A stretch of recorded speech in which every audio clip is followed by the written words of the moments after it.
Bonjour et bienvenue sur French with Jeanne, un podcast en français pour les étudiants de français. Vous écoutez l'épisode 4 de la série 11 où je vous donne mes conseils de prof. Après avoir parlé de comment s'améliorer à l'écrit, puis à l'oral, et comment préparer un examen de français, je souhaite discuter d'un aspect essentiel pour tous les étudiants de langue. Comment apprendre? C'est une vaste question, à laquelle on s'est tous confrontés, plus ou moins consciemment. Certaines personnes ne se sont jamais posé de questions sur l'apprentissage, simplement parce qu'elles ont facilement trouvé des stratégies qui fonctionnaient pour elles, et que la manière d'apprendre qui était encouragée par l'école leur convenait. C'est mon cas. Je n'ai jamais lutté pour apprendre. J'ai toujours été considérée comme une bonne élève. Mais depuis que j'enseigne, j'ai remarqué que ce n'était pas le cas de tout le monde. Quand je travaillais aux Philippines, je voyais que certains étudiants n'arrivaient pas à mémoriser, n'arrivaient pas à apprendre, n'arrivaient pas à étudier. Pourtant, ils n'étaient pas bêtes. J'en ai donc conclu qu'il y avait un problème de méthode, et je me suis intéressée de plus près aux stratégies pour apprendre. J'ai suivi un cours en ligne à ce sujet, j'ai lu des articles, j'ai écouté des podcasts et j'ai regroupé toutes ces infos, car j'avais pour projet de publier un e-book. Avec le temps, je n'étais plus sûre si ça intéresserait des étudiants, alors j'ai mis l'idée de côté. Finalement, cette série de podcasts semble être le bon moment pour revenir dessus. Alors c'est parti. Le premier message que je veux vous transmettre, le plus important selon moi, est de toujours veiller à garder du plaisir. Vous devez toujours faire attention à ne pas associer vos moments d'étude à des moments désagréables. Je dis ça car j'ai l'impression qu'étudier ou réviser est souvent une corvée pour les étudiants. Et c'est dommage. Les sessions d'études font partie de l'aventure quand on apprend une langue. On est presque obligé de passer par là. Alors, autant essayer de rendre ce moment aussi agréable que possible. Si on se force à étudier et qu'on n'y prend pas de plaisir, on sera moins motivé pour la session suivante et on sera sans doute moins efficace aussi. Alors, comment faire de ces moments d'apprentissage des moments agréables? Il n'y a pas de recette magique, mais juste un petit travail de réflexion à faire, car on est tous différents. Vous devez prendre le temps d'identifier ce qu'est un bon environnement de travail pour vous. Pour commencer, demandez-vous quel est votre moment préféré pour étudier. Est-ce le matin, avant le travail? Est-ce plutôt le soir, quand vous rentrez à la maison? Ou peut-être le week-end, quand vous avez plus de temps libre.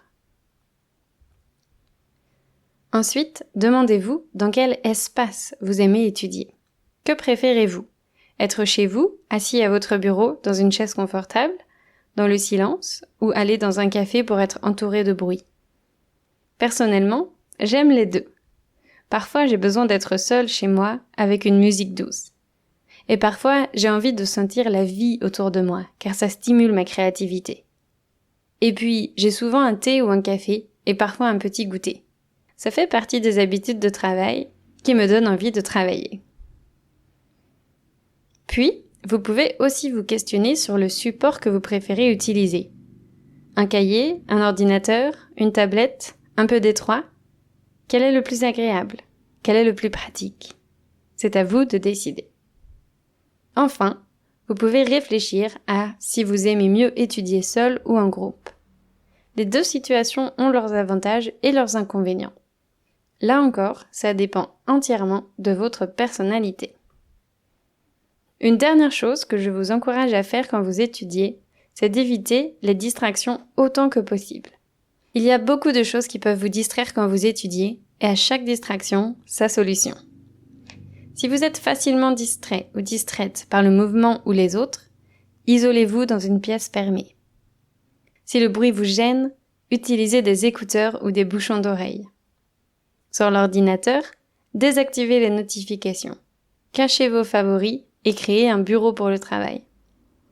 Sur votre téléphone, désactivez aussi les notifications et mettez-le en silencieux. Si la tentation est trop grande, mettez votre téléphone dans une autre pièce pour éviter de l'utiliser. Nous vivons dans un monde plein de distractions, qui rend la concentration de plus en plus difficile.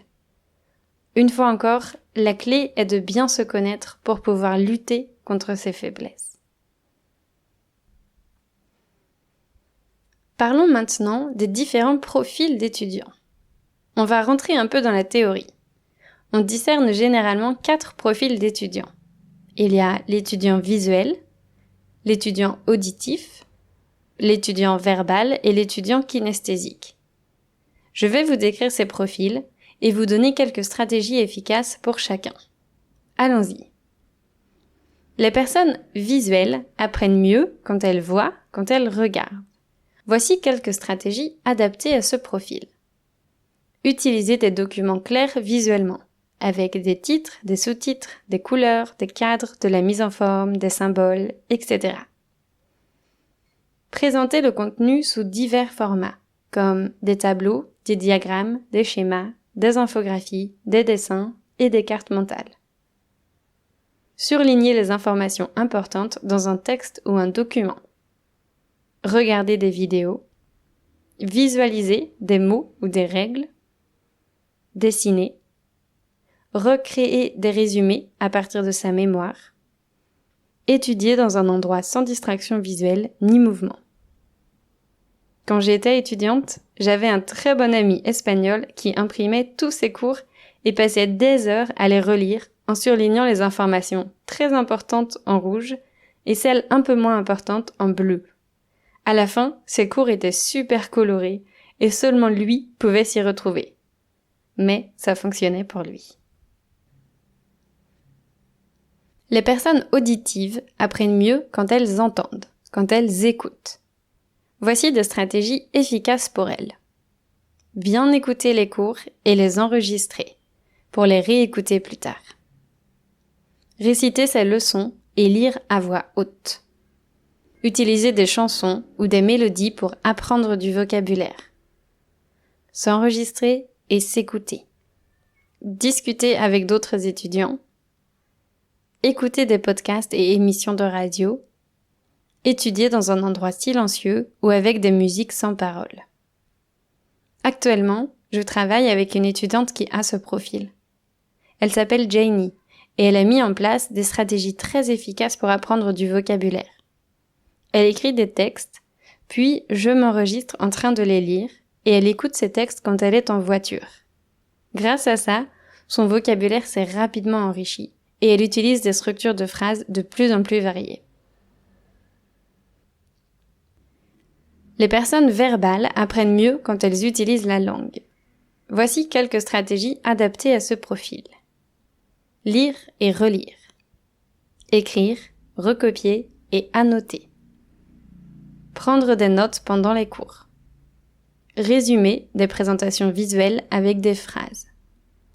Reformuler avec ses propres mots. Faire des résumés de cours. Utiliser des acronymes pour mémoriser.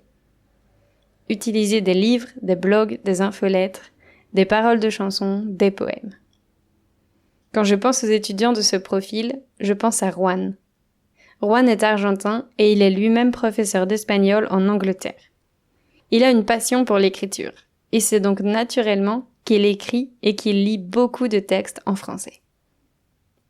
Finalement, les personnes kinesthésiques apprennent mieux quand elles sont actives physiquement et émotionnellement.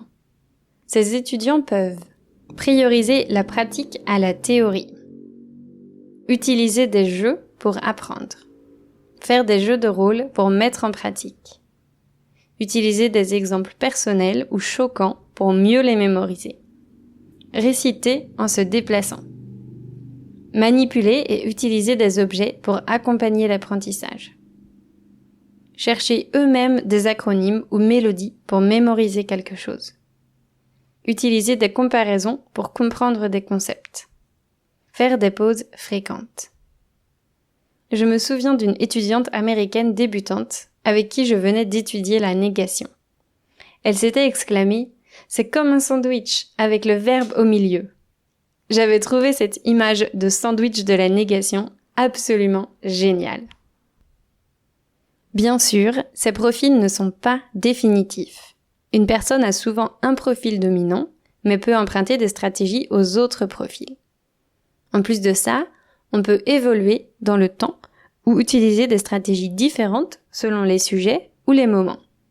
En tout cas, je pense qu'il est bon d'avoir conscience de tout ça et de s'interroger sur soi-même. Qu'est-ce qui nous correspond le mieux? Maintenant, j'aimerais partager avec vous quelques stratégies qui s'appliquent à tous les étudiants, quel que soit leur profil d'apprentissage. La première est d'utiliser plusieurs sens. En effet, on apprend mieux quand plusieurs aptitudes sont utilisées. Par exemple, quand on visionne une vidéo, on regarde et on écoute. Ce serait généralement plus efficace que de regarder un schéma ou écouter un podcast. Voici quelques idées de stratégies qui impliquent plusieurs sens.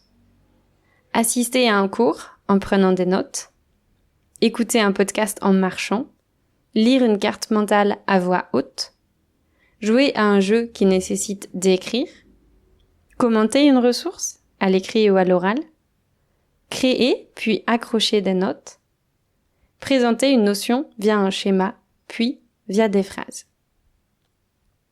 La deuxième stratégie est de s'approprier les connaissances. Sur Internet ou en cours, vous découvrez des règles de grammaire ou des tableaux de conjugaison. Vous pouvez les lire et les relire, mais ce ne sera sans doute pas suffisant. Je vous invite à manipuler les nouvelles connaissances. Essayez de les présenter d'une manière différente. Essayez de réorganiser le contenu. Ajoutez de la couleur pour mettre en valeur le plus important. Faites des exercices supplémentaires. Créez de nouvelles phrases en utilisant ces connaissances. Plus vous les manipulerez, plus elles deviendront familières et plus vous serez à l'aise pour les utiliser. La troisième stratégie consiste à répéter pour se souvenir de répéter. Tout est dit dans cette phrase. Pour mémoriser quelque chose, il faut le répéter régulièrement. Il faut s'exposer à ce qu'on veut mémoriser. Pour appliquer cette stratégie, je vous conseille fortement d'utiliser des flashcards. Les flashcards sont d'excellents moyens de mémoriser n'importe quoi. Le principe est simple. Prenez un morceau de papier, puis écrivez un mot en français d'un côté et son équivalent dans votre langue maternelle de l'autre. Par exemple, écrivez un chien d'un côté et a dog de l'autre. Ensuite, prenez votre paquet de cartes, regardez le mot dans votre langue maternelle et donnez le mot en français. Faites un tas correct et un tas incorrect. Quand vous aurez fini votre paquet, recommencez avec le tas incorrect. Vous pouvez utiliser ça pour mémoriser du vocabulaire, mais aussi d'autres choses, comme la conjugaison d'un verbe ou une règle de grammaire. En récitant vos cartes chaque jour, vous serez surpris et surprise de la vitesse à laquelle vous allez mémoriser leur contenu. Vous pouvez faire ces cartes sur l'ordinateur grâce au site Quizlet, ou bien les créer vous-même à la main. Je crois que les faire soi-même est encore plus efficace, car ça implique d'écrire les mots à la main, puis de manipuler les cartes tout en récitant le vocabulaire à voix haute. Ça implique donc beaucoup plus de sens que lorsqu'on crée des cartes numériques. La quatrième stratégie permet de vérifier si on a bien compris quelque chose. Elle consiste à expliquer cette chose à quelqu'un d'autre. Si vous êtes capable de rendre cette chose assez claire pour la personne qui vous écoute, ça prouve que vous l'avez bien comprise. En revanche, si votre explication est chaotique, c'est sans doute que vous n'avez pas tout compris vous-même. Quand j'enseigne, je demande souvent à mes étudiants de m'expliquer ce qu'ils font. Par exemple, je leur demande pourquoi ils ont mis un S ou un E à un mot, ou je leur demande d'analyser certaines phrases. Ça me permet de voir s'ils ont compris la grammaire derrière la langue, et ça leur permet de reformuler des règles avec leurs propres mots, et donc de se les approprier. La boucle est bouclée. La cinquième stratégie est d'éviter de faire plusieurs choses à la fois. Être multitâche est souvent considéré comme une qualité, mais quand on parle d'apprentissage, ce n'est pas une stratégie efficace. Si vous relisez vos notes en même temps que vous regardez une série sur Netflix, vous n'allez pas mémoriser grand-chose. Le mieux est de dédier un moment pour apprendre, de prendre le temps d'étudier. Dans l'idéal, il faudrait bloquer un créneau dans votre agenda. Pendant ce temps d'étude, faites le maximum pour créer votre environnement de travail idéal et concentrez-vous à 100% sur ce que vous êtes en train de faire. Comme d'habitude, j'ai encore beaucoup de choses à vous partager sur ce sujet, mais je crois que cet épisode est déjà assez long.